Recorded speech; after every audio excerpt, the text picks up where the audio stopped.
एकर मौसिया धानी मनी बा, ना त बियाह के खर्चा पहले निकलवा लेती। के किनारे चम चम जोने के करे जवानो हो होला बेटी के जानी माई के तगोदिया समाई के सामान कबूल के एकाऊ सामान ना देलस। चल निकल यहाँ से।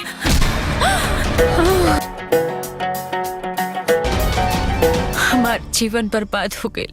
हम चलता नहीं तोरा साथे। तो दोस्तों नवरात्रि स्पेशल मूवी आ गया है।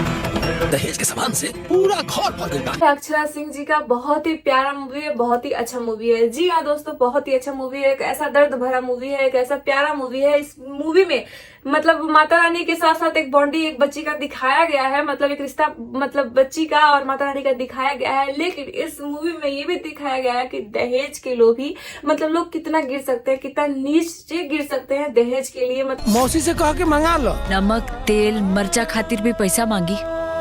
मतलब एक एक सामान के लिए मिर्चा लहसुन रिचार्ज ये सारी चीजों के लिए इस मूवी में दिखाया गया है। तो मूवी के शुरुआत में दिखाया जाता है कि एक छोटी सी बच्ची है जिनका रोल निभा रही है अक्षरा सिंह जी। गुलामी जाके करबे अपने अम्बे माई के। हम हाई माई तू। जी हाँ, बचपन से ही दिखा रहा है कि उस लड़की को बचपन से ही मतलब उसके पालन पोषण अक्षरा जी का जो मतलब जो रोल है वो बच्ची जो निभा रही है, अभी बचपन का जो रोल में दिखाया जा रहा है कि अक्षरा सिंह जी को मतलब जो बच्ची हैं उनके माता पिता नहीं रह रहे हैं, उनके माता पिता के जगह पे उनके चाचा चाची पालन पोषण कर रहे हैं। अब तोर पूरा दिन के इहे खाना बा, इहे खाए के बा। चाचा चाची पालन पोषण कर रहे हैं लोग, तो अब एहसान में नहीं कर रहे हैं लोग, वो इसलिए पालन पोषण कर रहे हैं लोग ताकि घर में एक नौकरानी रहेगी जो सारा काम करेगी लेकिन खाए की पिएगी कम। जी दोस्तों, फटाफट काम करा ला। चाची अगर हम तो सारा काम करेगी मतलब घर का द्वार का सारा काम करेगी और खाने पीने एक फ्री में एक नौकरानी मिल जाएगी। बस इसीलिए उसके चाचा चाची मतलब अक्षरा जी को मतलब अपने घर में रखते हैं। देखिए दोस्तों, में दिखाया जाता है कि एक छोटी बच्ची कहती है मतलब पूरा काम करके कि चाची हम सारा काम कर देम तब हमरा के खाए के देबू। तो वो कहली कि दिन भर में तोरा के एक टाइम खाए के मिली। तो मतलब जो भी चीज है ये चीज रहता है कि अक्षरा सिंह जी को मतलब कुछ भी चीज खाने पीने के लिए मिलता है बचपन से ही। तो वो बगल में ही मतलब कुछ दूर पे मतलब मंदिर रहता है, अम्बे है मेरी माँ, उनके पास जाके वो चीज उनको खिलाती है माता रानी को। और बचपन से ही उनका बॉन्डिंग बहुत ज्यादा माता रानी जी के साथ अच्छा रहता है। कुछ भी घर में बनता है तो सबसे पहले चुरा के छीन के चाहे जैसे भी सबसे पहले माता रानी को जाके खिलाती हैं पवाती हैं। उसके जगदम्बे मेरी माँ आओ ना भैया जल्दी, एकदम मजेदार जलेबी बा। के बाद से उनके साथ ही खेलती हैं, बढ़ती हैं, बचपन अपना धीरे धीरे बचपन से लेकर जवानी तक माता रानी के साथ ही खेलते कूदते बड़े मतलब बड़ी होती हैं। कुरकुरी चोरी गलत काम होला और ई गलत काम तू कैले बाड़ू। घर का भी सारा काम इधर करती हैं और दिन से जैसे भी टाइम वाइम मिलता है तो माता रानी के पास चली जाती हैं। अब देखिए दोस्तों, जैसे जैसे बड़ी होती है अक्षरा सिंह जी तो फिर उनके चाचा चाची को शादी का टेंशन हो जाता है कि आज के डेट में कोई नॉर्मल भी लड़का अंधा लड़ा भी लूला भी रहेगा तो भी दहेज का मतलब आजकल डिमांड हो गया है कि भाई दहेज कितना मिलेगा। तो दोस्तों सभी को टेंशन हो जाता है कि इसका शादी ऐसे जगह किया जाए। उनके चाचा चाची जबरदस्त मतलब जानबूझ के शादी मतलब करवाते हैं लोग एक ऐसे जगह जहाँ पे मतलब जानबूझ के झूठ बोल के शादी कराया जाता है कि मतलब हम सारा चीज साकार लें और दे कुछ नहीं, और ये प्रताड़ित होती रहेगी जिंदगी भर। ब्याह खाती लड़का के फोटो आइल हमरा ब्याह में आइबू ना, हमरा बिटिया के ब्याह बा हम के दिखाया जाता है दोस्तों की शुरुआत में जो छोटी बच्ची जितना उम्र है अक्षरा सिंह जी का जितना छोटी मतलब बच्ची है उतना से मतलब उम्र की बच्ची को बहुत ज्यादा काम मतलब उनकी चाची देती है। तहाँ भी मतलब अम्बे माता उनका हेल्प करती है, मदद करती हैं और धीरे धीरे करके सारा काम मतलब हाथ बंटवा के सारा काम करवा देती हैं।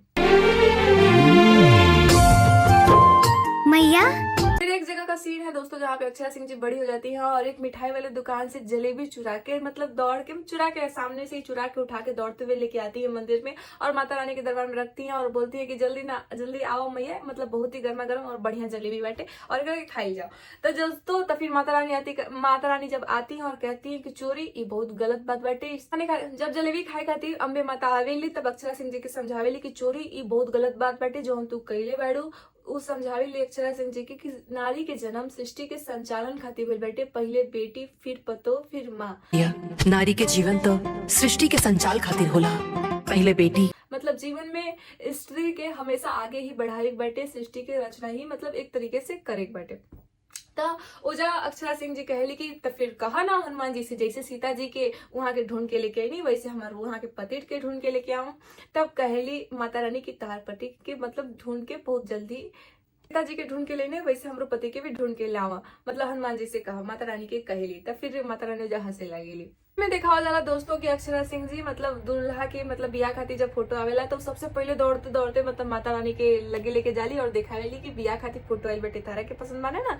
तो फिर माता रानी कहेली कि हमरा पसंद माने। तो फिर अक्षरा जी कहेली कि हमार बियाह में अबू ना माई।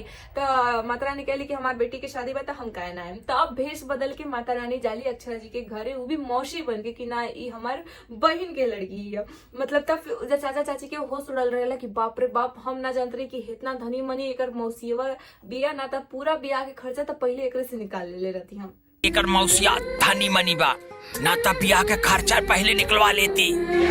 यहाँ वाला सीन बहुत ज्यादा इमोशनल है, जैसे हल्दी उर्दी लगता है। माता रानी बहुत ही प्रेम से शादी करती हैं अक्षरा जी का, मतलब मूवी में दिखाया जाता है बहुत ही प्रेम से अपनी बिटिया को शादी ब्याह हल्दी लगाती हैं और विदाई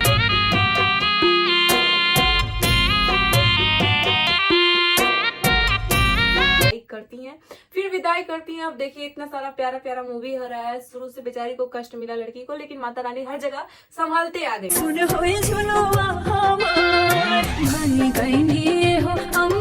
अब देखिए जब विदाई होकर ससुराल जब अक्षरा सिंह जी जाती हैं तो वहां पे एगो अलग टेंशन कि बाप रे बाप, तोर चाचा जौन चीज मतलब सकरलस उ देलस ना। अभी दुल्हन के एंट्री घर में भइल ना, द्वार पे ही बहुत ज्यादा ड्रामा होके लगेला कि हम घुसे ना देम तोरा के, मतलब बहुत सारे चीजें अक्षरा जी के सास बोलेली।